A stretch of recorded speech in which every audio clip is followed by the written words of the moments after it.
Stupidity is real. It's a force as pervasive in our daily lives in a crowded society as gravity or friction. A former well-known YouTube personality in the vegan movement, JackoWackoVegano, has come out swinging, saying that in real life, face-to-face, nobody would ever say the things that I've said, or nobody would say the things that I've implied in my recent video in response to him. Everyone would just say, oh no, your mental health ought to be the priority, not ethics, not taking responsibility for the consequences of your actions. No. You have to put your mental health first. Not me, homie. And not when what you're talking about as a solution to your problems is bad and evil and wrong and destructive and premised on a pseudo-scientific lie. Meanwhile, elsewhere in the vegan YouTube demimonde, Unnatural Vegan has made yet another video praising antidepressants, antidepressant drugs, SSRI, selective serotonin reuptake inhibitor drugs during pregnancy. She said how wonderful it is to give birth and not have postpartum depression because of these effective drugs. Do you believe that the drugs are effective? Have you looked at the hard and disturbing scientific facts about the efficacy? And have you looked at the effects on the health of the adult person taking the drugs on the developing fetus, on the unborn child, on the newborn child? Have you looked at that? I would never say to a natural vegan, hey, you know what's really important here is your mental health. It's not. Mental health is a concept just as vague, just as subjective, just as culturally loaded as happiness. If you stop and think about it, most of what you mean by mental health is a combination of, happiness, self-discipline, equilibrium, a few other concepts put in, but to a very large extent, what we're talking about is neither more precise nor more scientifically measurable than happiness.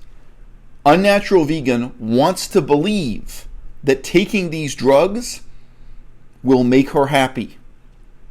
She really believes that. And there is hard, irrefutable scientific evidence to the contrary that those drugs do not have that effect.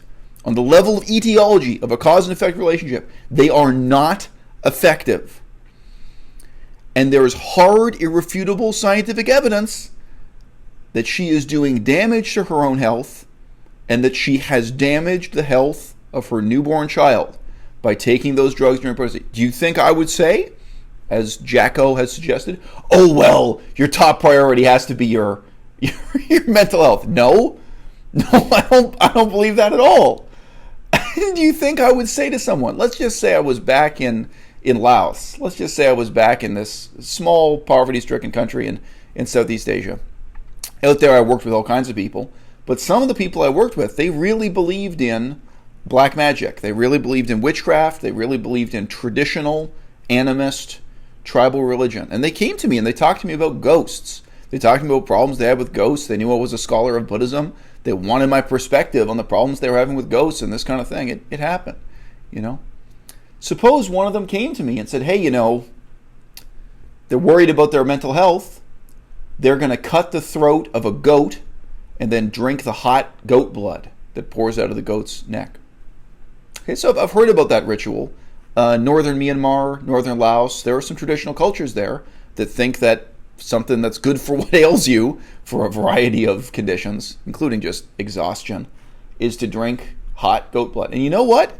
I read a description of someone who did this ritual, and it's very believable to me. He said, if you drink this hot goat blood afterwards, you feel a little weird. You feel some kind of effect. And hey, goat blood contains salt and fat. There are different reasons why you feel some kind of non-medically valid, non-scientific, but you feel something after doing this ritual.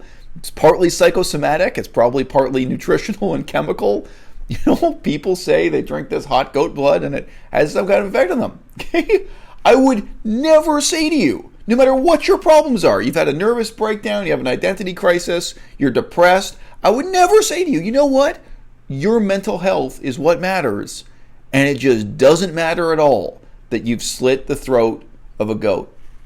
I said recently in another video on another topic, this is what it is to be an adult in the 21st century, and Jacko isn't just an adult, he's a parent. Nobody is going to nanny you. Nobody is going to tell you to do the right thing because it's the right thing to do. It's on you. It's on you. It's your responsibility to be a person of moral principle. It's up to you 100% and nobody else to say, hey, you know what? I can suffer. I can take this on myself. And it's not reasonable for me to put this suffering on someone else or something else. It's not reasonable for me to damage an unborn fetus, to damage a child because I want to get high, because you want to use drugs during pregnancy, whether that's cocaine or government dope. I don't care. That's not being responsible. That's being irresponsible and someone else suffering the consequences of your decision because you think it makes you feel good. And in these cases, these three examples, antidepressants, goat blood, and JackoWackoVegano, going back to eating meat, I don't believe in the scientific reality of the ideology. So the fact that you feel better, very fundamentally, is no different from someone who punches a wall and feels better. If you're angry, if you're upset and you punch a wall, makes you feel better, that doesn't mean it's good. That doesn't mean it's right. But hey, guess what? At least you're only punching a wall. You're not damaging an unborn child. You're not slitting the throat of a goat. You're not paying someone to raise an animal in captivity and kill it so you can eat the flesh off its bones. The end. Guess what? Activism, it should be all about cooperation and mutual assistance and forming a community and getting together and planning a better future. That's not what I've seen in the last 5 years on YouTube. What I've seen is a process of elimination.